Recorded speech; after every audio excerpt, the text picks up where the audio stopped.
ভালো, কারণ প্রতিটা কম্পিটিশনই প্রতিটা মানুষের জন্য জরুরি থাকে। হয় জিত পরাজয় তো একই কথা ধরতে গেলে আপন মানুষদের কাছে।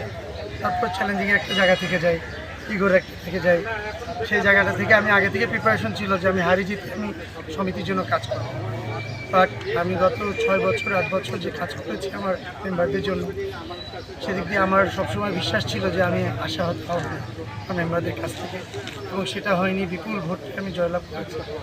আর আমার বোন অঞ্জনা আপু, তিনি আমার অপোজিশনে ছিল। সো আমি মনে করি যে সামনের 2 বছর আপু আমাকে হেল্প করলে আমরা দুজনে ভালো কিছু করতে পারবো। আমি তাকে আহ্বান জানিয়েছি, আমি তাকে বলেছি যে আপু চলো আমরা একসাথে কাজ করি। পোস্ট হয়তো আমি জিতেছি কোনো ব্যাপার না, তোমার পিছনে থেকে কাজ করবো, আমি সামনে কাজ করবো।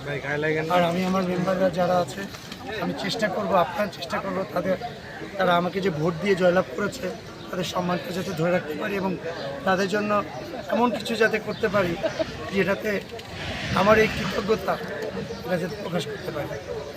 যেহেতু 2টা বছর আসলে কাজ করেছেন, সেগুলোর জন্য অনেক প্রতিশ্রুতি আসলে আপনারা অমূলক কোনো প্রতিশ্রুতি নির্বাচনে মিশা সদাগর বিদ্যুৎ সাহেব বলছিলেন দেননি। সেক্ষেত্রে তাদের যে প্রতিশ্রুতিগুলো আপনারা শিল্পীদের জন্য দিয়েছেন এগুলো বাস্তবায়নের জন্য সর্বোচ্চ চেষ্টা করবো অবশ্যই আপনাদের থাকে। 100% প্রতিশ্রুতি বলতে গেলে তো যেহেতু আমাদের নির্বাচনে প্রতিটা নির্বাচনে একটা ইশতেহার থাকে, এটা হচ্ছে আমাদের যেটা ব্যাপার, সেটা হচ্ছে আমাদের যে মেম্বারগুলো তাদেরকে অটোমেটিক্যালি আমাদের বলা আছে যে আপনারা আপনাদের চাহিদাটা বলবেন। আমাদের প্রেসিডেন্ট, আমাদের সেক্রেটারি আর মনে হচ্ছেন দীপক সাহেব একজন মুভি লর্ড, সে আজকে 34 বছর ধরে ইন্ডাস্ট্রির জন্য কাজ করে যাচ্ছে। আমাদের ইশতেহারের ভিতরে এমন কিছু নাই যেটাতে আমরা নতুন করে কিছু দিতে পারবো। আপনারা যেটা বলবেন আমরা ট্রাই করবো স্বপ্ন পূরণ করার জন্য, এবং সামনে 2 বছর চেষ্টা করবো বেস্ট কমিটি কাজ করেছে এরকম শিল্পী সমিতির ইতিহাসে যারা পর্যন্ত যতগুলো প্যানেল ছিল সব থেকে জানেন যে মিশা সওদাগর এবং আমাদের জায়েদ খান প্যানেলটা সব থেকে বেশি কাজ করেছে।